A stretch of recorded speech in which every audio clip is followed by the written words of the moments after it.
നമസ്കാരം. കലിയുഗത്തിൽ ദേവതാപ്രീതി നേടുക എന്നത് എളുപ്പമുള്ള ഒരു കാര്യമല്ല.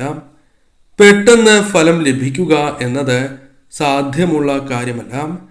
ചിലർക്ക് പെട്ടെന്ന് തന്നെ ഫലം ജീവിതത്തിൽ ലഭിക്കുന്നു എങ്കിൽ അതിൻ്റെ അർത്ഥം മുൻജന്മ പുണ്യത്താലാണ് എന്ന് തന്നെയാകുന്നു.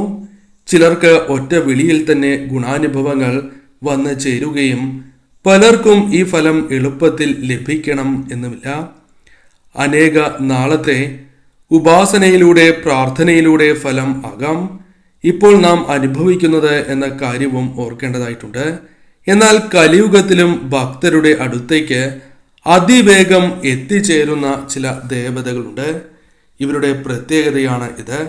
ഭക്തരുടെ അടുത്തേക്ക് പെട്ടെന്ന് തന്നെ എത്തുകയും അവരുടെ ജീവിതത്തിൽ വളരെയധികം ഫലങ്ങൾ, അനുകൂലമായ കാര്യങ്ങൾ അവരെ അത്ഭുതപ്പെടുത്തുന്ന രീതിയിൽ നൽകുന്ന ചില ദേവതകളുണ്ട്. അത്തരത്തിലൊരു ദേവത തന്നെയാണ് സാക്ഷാൽ വരാഹി ദേവി. ദേവിയുടെ അതിശക്തമായ മന്ത്രത്തെക്കുറിച്ചാണ് ഈ വീഡിയോയിലൂടെ പരാമർശിക്കുന്നത്.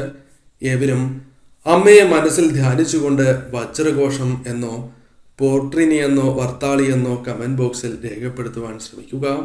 വെള്ളിയാഴ്ച ദിവസം നടത്തുന്ന വിശേഷാൽ ലക്ഷ്മി വരാഹി പൂജയിൽ ഉൾപ്പെടുത്താൻ ആഗ്രഹിക്കുന്നവർ പേരും ജന്മനക്ഷത്രവും കമന്റ് ബോക്സിൽ രേഖപ്പെടുത്തുക. വരാഹി ദേവിയുമായി ബന്ധപ്പെട്ട് നിരവധി മന്ത്രങ്ങൾ പറയുന്നതാകുന്നു. അതിൽ ഏറ്റവും വിശേഷപ്പെട്ട ഒരു മന്ത്രങ്ങളിൽ ഒന്ന് തന്നെയാണ് പുയൽ നങ്കെ വരാഹി എന്ന മന്ത്രം. ദേവിയുടെ 108 നാമങ്ങളിൽ ഒരു നാമമാണ് പുയൽ നങ്കെ വരാഹി എന്ന മന്ത്രം. എന്നാൽ ഈ മന്ത്രമല്ല നിങ്ങൾ ജപിക്കേണ്ടത്. അതേക്കുറിച്ച് വിശദമായി തന്നെ തുടർന്ന് പറയുന്നതാകുന്നു. പുയൽ നങ്കെ എന്നാൽ കാറ്റുപോലെ ഉടനെ കാര്യം നടത്തിത്തരുന്ന ദേവി എന്നാകുന്നു. അത്രമേൽ എളുപ്പമുള്ള ഒരു മന്ത്രം തന്നെയാണ് ഇത്. കാരണം ദേവി കാര്യങ്ങൾ വളരെ വേഗം നടത്തിത്തരും എന്നതാണ് ഈ മന്ത്രത്തിന്റെ പ്രത്യേകത. അതിനാൽ തന്നെ ഇതിലും വലിയ ഉദാഹരണമില്ല.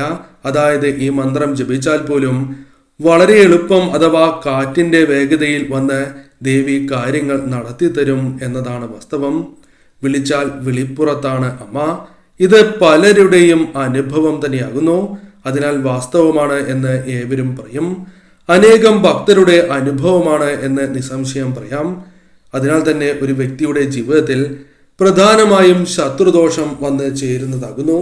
പല ശുഭകരമായ കാര്യങ്ങളും സംഭവിച്ചുകൊണ്ട് മുന്നോട്ട് പോകുന്നതായ അവസരത്തിൽ ശത്രുദോഷം കടന്നു വരികയും ആ വ്യക്തിയെ അത് ദോഷകരമായി ബാധിക്കുകയും ചെയ്യും. തന്മൂലം ആ വ്യക്തിക്ക് മുന്നോട്ട് പോകുവാൻ സാധിക്കാത്തതായ അവസ്ഥ, ശുഭകരമല്ലാത്ത കാര്യങ്ങൾ നടക്കുക,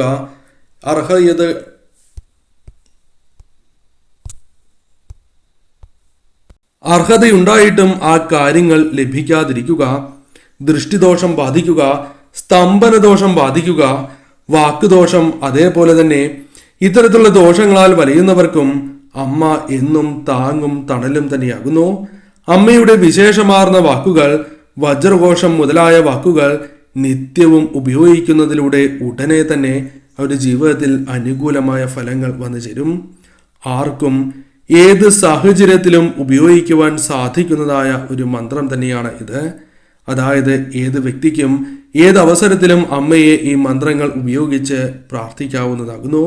എന്നാൽ ഉടനെ തന്നെ ഫലം നൽകുന്നതായ ഒരു മന്ത്രമുണ്ട്. ആ മന്ത്രത്തെക്കുറിച്ചാണ് ഈ വീഡിയോയിലൂടെ പരാമർശിക്കാനായി പോകുന്നത്. ഈ മന്ത്രം നിങ്ങൾ ജപിക്കുന്ന മന്ത്രമാണ് എങ്കിൽ തുടർന്നും നിങ്ങൾ ജപിച്ചുകൊണ്ടേ മുന്നോട്ട് പോവുക. കാരണം അത്രമേൽ വിശേഷപ്പെട്ടതായ മന്ത്രമാകുന്നു. ഈ മന്ത്രം ജപിക്കും തോറും നിങ്ങളുടെ ജീവിതത്തിൽ ഐശ്വര്യവും ഉയർച്ചയും വന്നു ചേരും. ശത്രുദോഷം, വാക്കുദോഷം, വിളിദോഷം തുടങ്ങിയ പ്രശ്നങ്ങൾ നിങ്ങളുടെ ജീവിതത്തിൽ നിന്നും അകലും. ശത്രുക്കൾക്ക് പോലും നിങ്ങളെ ഭയമായി തുടങ്ങും. ശത്രുക്കളെ ഫലപ്രദമായി തന്നെ പ്രതിരോധിച്ച് ഏത് കാര്യത്തിലും വിജയങ്ങൾ നേടി മുന്നോട്ട് പോകുവാൻ സാധിക്കും. ആഗ്രഹങ്ങളുണ്ട് എങ്കിൽ ആ ആഗ്രഹങ്ങൾ നിങ്ങളുടെ ജീവിതത്തിൽ നടക്കും. പ്രധാനമായും പരാമർശിക്കുവാൻ സാധിക്കുന്നത് അമ്മയെ നിങ്ങൾ രാത്രി സമയങ്ങളിൽ ആരാധിക്കുന്നതും ഏറ്റവും ശുഭകരമാകുന്നു. എന്നാൽ ഇപ്പോൾ പരാമർശിക്കാൻ പോകുന്നതായ മന്ത്രം വരാഹി ഗായത്രി മന്ത്രമാകുന്നു. മന്ത്രം ഇപ്രകാരമാകുന്നു: ഓം മഹ്യധ്വജായേ വിദ്മഹേ ദന്തഹസ്തായേ ധീമഹി തന്നോ വരാഹി പ്രചോദയാത്. ഓം മഹ്യധ്വജായേ വിദ്മഹേ ദന്തഹസ്തായേ ധീമഹി തന്നോ വരാഹി പ്രചോദയാത്. ഓം മഹ്യധ്വജായേ വിദ്മഹേ ദന്തഹസ്തായേ ധീമഹി തന്നോ വരാഹി പ്രചോദയാത്. ഓം മഹിഷധ്വജായേ വിദ്മഹേ ദന്തഹസ്തായേ ധീമഹി തന്നോ വരാഹി പ്രചോദയാത്. ഓം മഹിഷധ്വജായേ വിദ്മഹേ ദന്തഹസ്തായേ ധീമഹി തന്നോ വരാഹി പ്രചോദയാത് എന്നാകുന്നു. ഈ മന്ത്രം ഏറ്റവും ശുഭകരമായി ജപിക്കുവാൻ സാധിക്കുന്ന സമയം ബ്രാഹ്മമുഹൂർത്ത സമയമാകുന്നു. ഈ സമയം തീർച്ചയായും നിങ്ങൾ ജപിക്കുന്നതിലൂടെ പെട്ടെന്ന് തന്നെ ഫലം ലഭിക്കും, അഥവാ അതിവേഗം തന്നെ ആ കാര്യം സാധിക്കും എന്നാണ് പറയുക. അതിനാൽ തന്നെ സാധിക്കുന്ന ഏവരും അതിരാവിലെ ബ്രാഹ്മമുഹൂർത്തത്തിൽ തന്നെ ജപിക്കുവാൻ ശ്രമിക്കുക. 8, 21 തവണ ജപിക്കാം. 9 തവണ ജപിക്കുന്നതും ശുഭകരമാണ്. ഇത്തരത്തിൽ ജപിക്കുകയാണ് എങ്കിൽ സർവ്വ ഐശ്വര്യങ്ങൾ വന്നു ചേരും. എന്നാൽ 108 തവണ ജപിക്കുവാൻ സാധിച്ചാൽ ഏറ്റവും വിശേഷമായി കണക്കാക്കുന്നു. അതിനാൽ സാധിക്കുന്നവർ 108 തവണ ജപിക്കുക. ഇനി കേൾക്കുവാൻ സാധിക്കുന്നത് പോലും മുൻജന്മ പുണ്യമാണ് എന്ന കാര്യം ഓർക്കുക. അത്രമേൽ വിശേഷപ്പെട്ട മന്ത്രമാണ്. സർവ്വ സൗഭാഗ്യങ്ങളും ഐശ്വര്യങ്ങളും നിങ്ങളുടെ ജീവിതത്തിലേക്ക് കടന്നു വരും.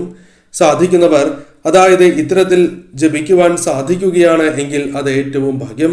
എന്നാൽ ഏവർക്കും ഇത്തരത്തിൽ ബ്രാഹ്മമുഹൂർത്തത്തിൽ എണീറ്റ് ജപിക്കുവാൻ സാധിക്കണം എന്നില്ല. എന്നാൽ സാധിക്കുന്നവരാണ് എങ്കിൽ രാത്രി 8 മണി മുതൽ 10 മണി വരെയുള്ള സമയത്ത് ജപിക്കാം. രാത്രിയുടെ ദേവത ആയതിനാലാണ് ഈ മന്ത്രം ഇപ്രകാരം ജപിക്കുവാൻ പറയുന്നത്. മറ്റ് ഗായത്രി മന്ത്രങ്ങൾ ജപിക്കാൻ പാടില്ല, രാത്രി സമയങ്ങളിൽ പാടില്ല എന്ന കാര്യം ഓർക്കുക. അതിരാവിലെ ജപിക്കേണ്ട മന്ത്രങ്ങളാണ് മറ്റ് ഗായത്രി മന്ത്രങ്ങൾ. ആ കാര്യം പ്രത്യേകം ഓർത്തിരിക്കുക.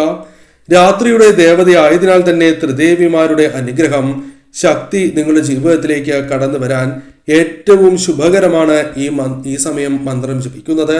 അതിനാൽ തന്നെ നിങ്ങളുടെ ജീവിതത്തിലുള്ള സകല ദോഷങ്ങളും ദുരിതങ്ങളും ഒഴിയും. വളരെ വേഗം തന്നെ നിങ്ങളുടെ ജീവിതത്തിൽ ആഗ്രഹ സാഫല്യങ്ങളും അനുകൂലമായ ഫലങ്ങളും കണ്ടു തുടങ്ങും. എന്നാൽ ഈ സമയം മന്ത്രം ജപിക്കുമ്പോൾ തീർച്ചയായും നിങ്ങളുടെ ജീവിതത്തിൽ മാറ്റങ്ങൾക്കുള്ള തുടക്കം ആരംഭിക്കും. എന്നിരുന്നാൽ പോലും ചില തടസ്സങ്ങൾ വന്നു ചേരുവാനുള്ള സാധ്യതകളുണ്ട്. അത് നിങ്ങളുടെ ജീവിതത്തിൽ നെഗറ്റീവ് ഊർജം വർദ്ധിച്ചിരിക്കുന്നതിനാലാണ് എന്ന കാര്യം ഓർക്കുക.